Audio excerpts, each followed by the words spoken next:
Nik zeatik parte hartzen duten ikastolak bultzautako ekimen honetan, lehenengo naizelako ikastolako haur baten ama. Eta nik uste parte hartzea oso garrantzitsua dela guraso bezala.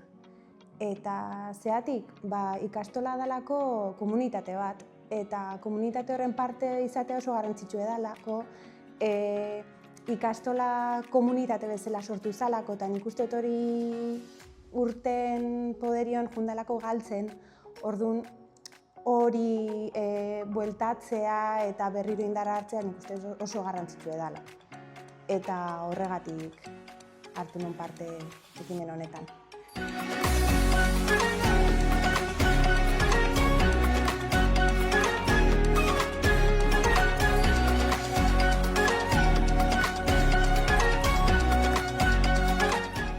Eta gaurko saio honetan ingoetena da ipuin kontaketa bat. HH2, HH3 eta HH4ko umek etorriko die entzutera, eta nik kontauko dituten bi ipuinak izango die ilargiaren ipuina eta xagutxoaren ipuina.